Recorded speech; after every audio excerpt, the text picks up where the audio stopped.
Bienvenue sur Invest Academy. Ici, on parle essentiellement d'investissement en bourse à long terme. Mon but est de vous apporter le maximum de valeur. Aujourd'hui, on va parler de Technip Energies qui a sorti ses résultats 2022 hier et je vais essayer de savoir si on a une opportunité d'investissement sur cette valeur.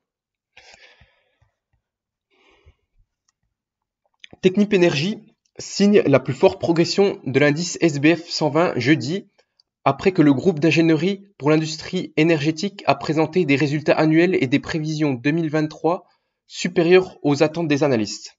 Vers midi 20, l'action Technip Energies gagnait 7,8% à 19,43 € sur un marché stable. Une publication de REF qui offre des perspectives solides et supérieures au consensus pour 2023 et au-delà ont résumé les analystes de Kepler Chevreux dans une note. Technip s'attend à ce que les marchés mondiaux du gaz et du gaz naturel liquéfié restent porteurs en 2023 et au-delà, avec une demande qui devrait continuer de croître en Europe et rebondir en Chine, a commenté le directeur général de Technip Energies, Arnaud Piéton, cité dans un communiqué. Donc les perspectives sont très porteuses pour Technip Energies. On sait que Technip, c'est une société d'ingénierie, donc elle emploie des ingénieurs pour livrer des projets. C'est des ingénieurs architectes en gros. Le groupe anticipe ainsi une dynamique positive pour les prises de commandes de l'activité de livraison de projets au cours des 2 prochaines années et la poursuite d'une forte croissance dans le segment technologie, produits et services, a expliqué le dirigeant. Sur le segment TPS, c'est celle qui marche le plus, donc c'est très intéressant. Pour 2023, Technip Energies prévoit une baisse de son chiffre d'affaires ajusté qui s'établirait entre 5,7 et 6,2 milliards d'euros, ainsi qu'une marge de résultat opérationnel EBIT récurrent ajusté comprise entre 6,7 et 7,2%. On a une baisse du résultat qui s'explique par la sortie de l'entreprise sur un gros projet de LNG en Russie. Pour Kepler Chevreux, ces prévisions sont robustes. En se basant sur le point médian des prévisions de chiffre d'affaires et de marge, l'EBIT pourrait atteindre 413 millions d'euros, un montant supérieur de 10% au consensus et de 20% aux estimations de l'intermédiaire financier. Technip Energies a également présenté des prévisions à moyen terme, soit pour l'année 2025 et au-delà. Le groupe prévoit ainsi un chiffre d'affaires ajusté annuel compris entre 5 et 6 milliards d'euros pour ses activités de livraison de projets et d'environ 2 milliards d'euros pour le projet TPS, pour le segment TPS. À moyen terme, la marge d'EBIT récurrent ajustée de la division livraison de projets devrait s'établir entre 6,5 et 7,5%, tandis que celle de TPS devrait dépasser 10%. C'est pour ça que je vous ai dit que le segment TPS est très intéressant. Selon les calculs de Kepler Chevreux, les objectifs du groupe impliquent un EBIT d'environ 550 millions d'euros en 2025, au-dessus de son estimation de 415 millions d'euros. La Russie a pesé sur le chiffre d'affaires. C'est ce que je vous disais juste à l'instant. Technip Energies a dévoilé ses prévisions après avoir enregistré en 2022 un chiffre d'affaires ajusté en baisse de 4% sur un an à 6,42 milliards d'euros.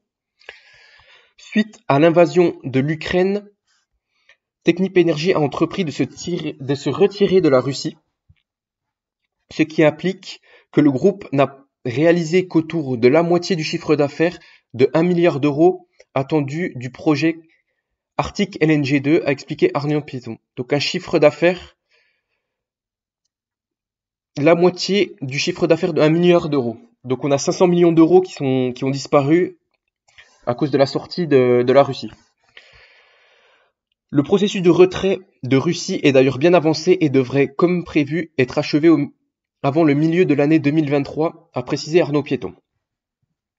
Dans le détail, le chiffre d'affaires de l'activité livraison de projet a reculé de 6% sur un an à 5,02 milliards d'euros, tandis que sa marge opérationnelle a progressé de 150 points de base à 7,9%. Le chiffre d'affaires TPS a progressé de 8% à 1,4 milliard d'euros et sa marge opérationnelle a cru de 10 points de base à 9,3%. Donc là, on a une baisse de 6% sur l'activité de livraison de projet, comme on l'a dit, due au retrait de la Russie sur le projet Arctic LNG2. Les bits récurrents du groupe a progressé de 5% sur un an à 451,1 millions d'euros. À ce niveau, il représente 7% du chiffre d'affaires contre une marge de 6,5% en 2021. Technip Energies attendait un chiffre d'affaires ajusté compris entre 6,2 et 6,5 milliards d'euros et une marge opérationnelle récurrente ajustée comprise entre 6,7 et 6,9%. Le résultat net ajusté attribuable au groupe a cru de 27% l'an dernier à 320,2 millions d'euros, soit un bénéfice net ajusté par action de 1,79 euros contre 1,39 euros en 2021. Très positif.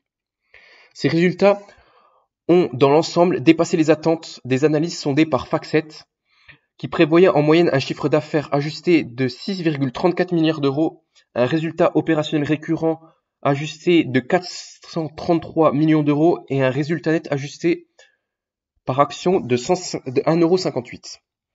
Technip Energies proposera à son assemblée générale le versement d'un dividende de 0,52 € par action en numéraire au titre de 2022, en hausse de 16% sur un an. On va essayer de voir si le dividende sera durable dans le temps, avec mon analyse également. Les prises de commande ajustées se sont élevées à 3,84 milliards d'euros en 2022 contre 9,79 milliards d'euros l'année précédente. Le carnet de commandes ajusté du groupe a atteint 12,75 milliards d'euros l'an passé contre 16,39 milliards d'euros en 2021. Donc on peut retrouver les résultats de Technip sur leur site investisseur. Je vous invite à bien lire les rapports financiers. Et maintenant, on va passer à l'analyse financière, quantitative, à la Top Invest qui est un peu mon mentor, pour savoir si l'entreprise est un bon investissement au cours actuel. Donc tout d'abord, qu'est-ce qu'on va faire? Tac, tac, tac.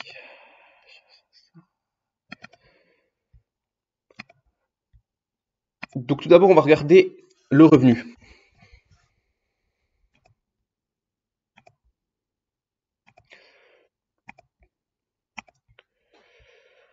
On regarde si le revenu est croissant et stable dans le temps. Donc on voit que c'est une société récemment entrée en bourse suite à la scission avec Technip FMC côté aux États-Unis. Donc on voit que on n'a pas beaucoup de recul sur les résultats parce qu'elle est récemment cotée. Donc on voit que c'est quand même croissant de 5 on a 5,36 milliards d'euros en 2018, 5,77 milliards en 2019, 5,75 milliards en 2020.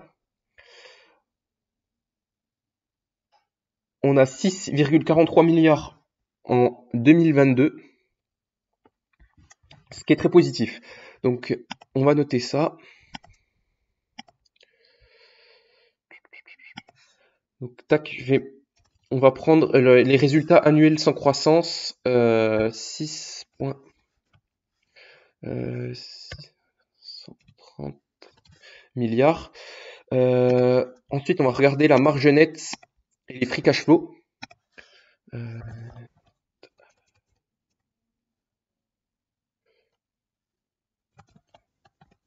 Si ils vont dans le même sens.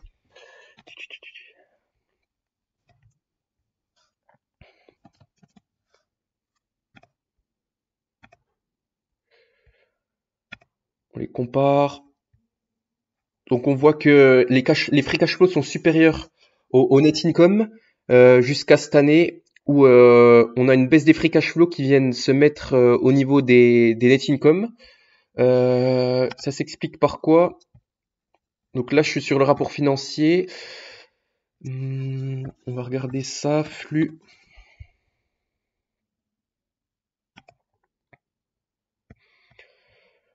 pourquoi on a une baisse des free cash flow? Le flux de trésorerie net ajusté a atteint 85 millions d'euros au cours de l'exercice 2022. Le flux de trésorerie net hors variation du besoin de fonds de roulement, 334,3 millions d'euros, s'établit à 420 millions d'euros, bénéficiant d'une solide performance opérationnelle et d'une conversion débit récurrent ajusté continuellement élevée. Le flux de trésorerie s'élève, après dépenses d'investissement net, à 46,8 millions d'euros. Le flux de trésorerie d'exploitation ajusté a atteint 132,7 millions d'euros. Donc là, on peut se douter qu'avec la sortie du projet Arctic LNG 2, qui est un projet à long terme russe, en fait, on a un besoin en fonds de roulement qui augmente sur les projets plus courts. Car on sait que au niveau de Technip, on a les projets longs, c'est les project delivery, et les projets à court terme, c'est les voilà, je vous l'ai mis là. Donc les projets à long terme, c'est les project delivery, donc on a moins besoin de besoins en fonds de roulement par rapport aux projets à court terme qui sont technologies, services and products. Donc la sortie d'Arctic LNG 2, elle peut être expliquée par une baisse du chiffre d'affaires, mais aussi une augmentation du besoin en fonds de roulement, car le projet est moins long-termiste. Donc on revient là. Donc c'est très positif tout ça. On va regarder la net income margin, la marge nette.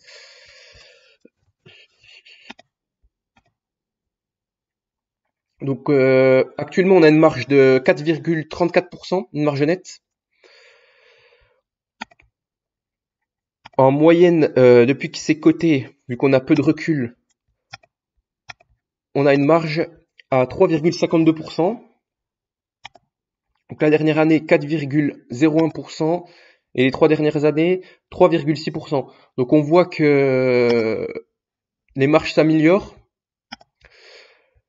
Je vais prendre comme une marge de 4%, car on a vu que on va avoir une montée en puissance des TPS, du segment TPS qui rapporte une marge d'EBIT bien supérieure au segment Project Delivery.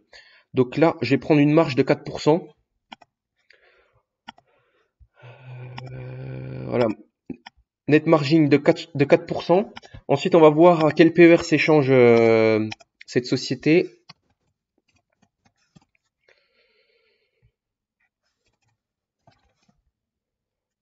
Earning ratio. Ensuite, on va mettre ça en moyenne. Donc en moyenne, depuis 2021, on a un price earning de 9,4. Actuellement, on est à 12,2 de price earning, et on va regarder ça sur ses principaux concurrents. Pourquoi elle est sous-cotée? C'est à cause de la Russie, en fait, du retrait de la Russie qui comptait beaucoup dans les résultats. J'aime bien aller voir les concurrents sur Zone Bourse. J'avais vu notamment un concurrent australien qui s'échangeait à des PER extrêmement élevés, qui étaient moins bien gérés et moins margés. Du coup, je pense prendre un PER de 15 et de 20 pour ce type de société. Donc là, on est sur Worley Limited. C'est une société qui fait à peu près le même boulot que Technip. Et on voit que ça s'échange à des PER très élevés, au minimum de 26 en 2020. Et en 2023, là, on est sur un PER de 43. Donc en effet, Worley Limited est une société basée en Australie qui fournit des services professionnels de projets et d'actifs dans les secteurs de l'énergie, de la chimie et des ressources. On voit que c'est moins bien géré, que ça s'échange à des PER élevés et qu'on a une marge nette seulement de 1%. J'arrive pas à comprendre les gens qui investissent sur ce type de société. Donc là, je vais prendre des PER de 15 et 20 pour faire le calcul. Hop là. Hop, PER de 15 et 20. Ça m'a l'air d'être une société quand même très bien gérée. Ensuite, on retourne ici, hop, on regarde le nombre d'actions.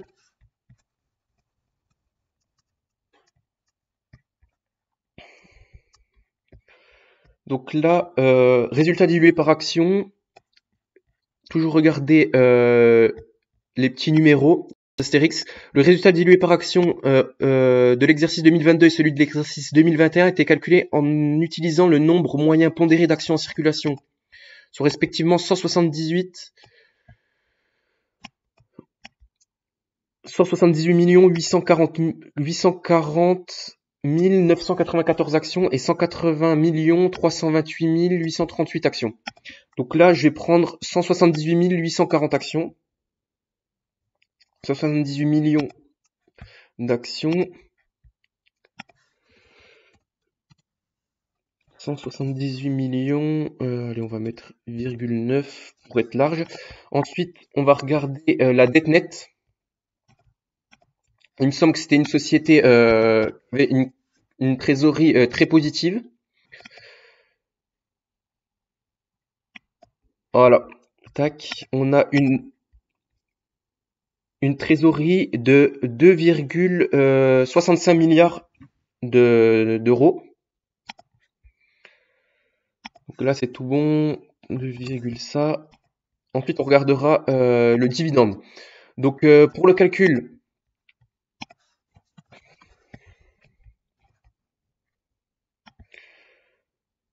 donc si on prend les revenus actuels, on a les revenus 6 400, merde,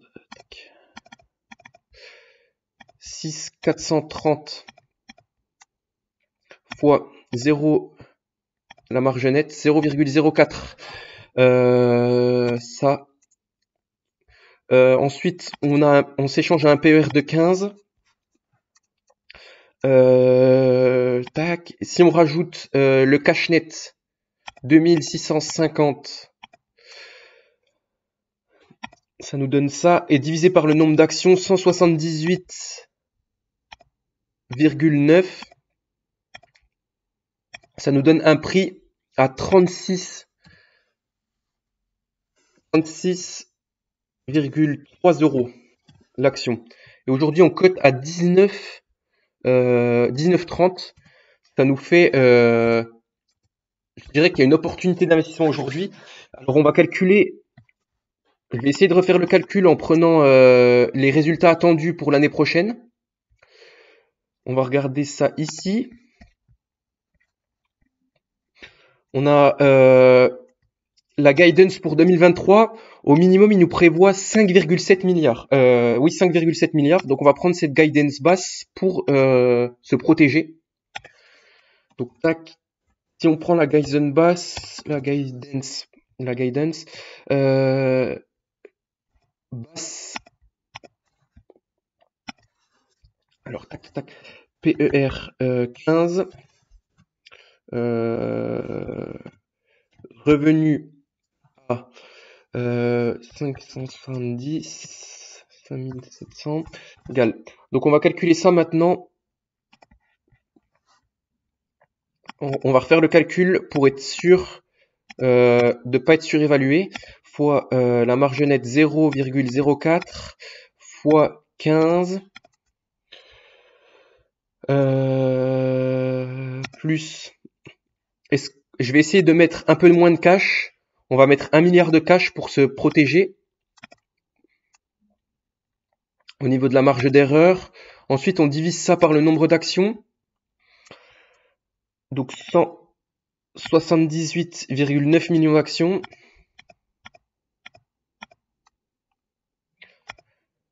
On a un prix qui ressort à 24,7 euros l'action. Franchement, on a aujourd'hui une belle opportunité d'investissement sur ce titre. Je prends des revenus en diminution à 5,7 milliards. Je prends une marge nette qui est moins élevée qu'actuellement. Un PER autour de 15, un peu plus élevé qu'actuellement. On est à, je vous avais dit, actuellement on a un PER de 12. Mais on voit que ces concurrents mondiaux, Worldly Limited, là, ça se calcule à un PER de 40. Donc franchement, on a une très belle entreprise actuellement. Et si je refais, et j'ai même pris seulement 1 milliard de cash net, ce qui est assez énorme. Au niveau du nombre d'actions, je vous avais pas montré outstanding last 12 months. On voit que la société rachète également ses actions, en plus de proposer un dividende, ce qui est très positif et relutif pour l'investisseur. On voit qu'on était à 182 millions d'actions et là on descend à 177,86 millions d'actions. En effet, dans le communiqué, on voit au cours des 12 derniers mois, la société a racheté 2 618 945 de ses actions ordinaires dans le programme de son rachat d'actions pour un montant de 29,8 millions d'euros. Et elle a aussi également acheté 1 800 000 actions de Technip FMC pour un coût total de 23,7 millions d'euros. Donc on a du bon cash. Et je voulais vous montrer aussi le return on equity qui est très relutif aussi ici. Voilà. On a des investissements en R&D à 0,8% du revenu. On a un taux d'impôt à 28,3 millions d'euros. Donc le earning per share, le net income en croissance de 27%. On a un return on equity de 20%, ce qui est assez extraordinaire. Donc franchement, on a une très belle société en face de nous. Donc maintenant, on cherchait le nombre d'actions. C'était ça. Donc on va refaire le même calcul pareil.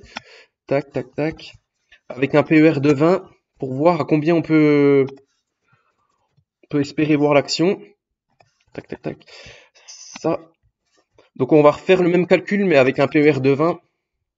Et on se protège toujours en prenant un revenu en diminution fois la marge nette 0,04 en prenant une marge nette inférieure à ce qu'on a actuellement fois un PER de 20 plus, pareil, je me protège, il y a 2,6 on a 2 milliards 650 millions de cash net. Moi, je vais prendre que 1 milliard. Ça, on divise ça par le nombre d'actions qui sont 178,9. On a une action qui ressort avec un PER de 20 à 31 € l'action. Donc aujourd'hui, franchement, on a une très belle société. On a une opportunité d'investissement sur ce titre. J'avais noté 2-3 trucs. J'ai regardé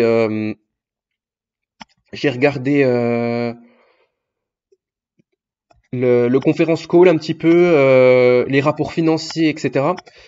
Pour voir si le dividende est safe, on va regarder les net income, les free cash flow, pardon, parce qu'on paye les dividendes avec les free cash flow quand même. Je comprends pas pourquoi on a ça s'appelle le payout ratio. Donc là, on a 2,89 millions de free cash flow. Actuellement, on a un rendement de... On a quoi comme rendement du dividende?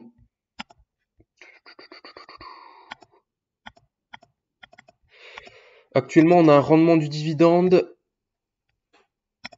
d'environ...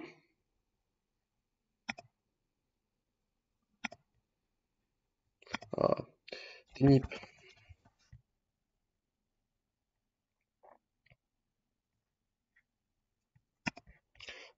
Là, ça sera plus simple.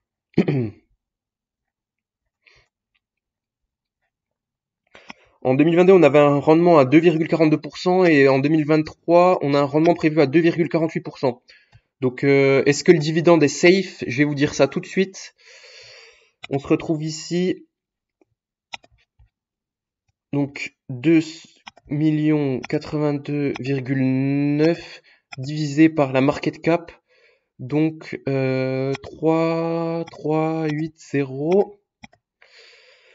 Donc, si la société vous reverse la totalité des free cash flow en dividende, on aurait un rendement de 8,3%.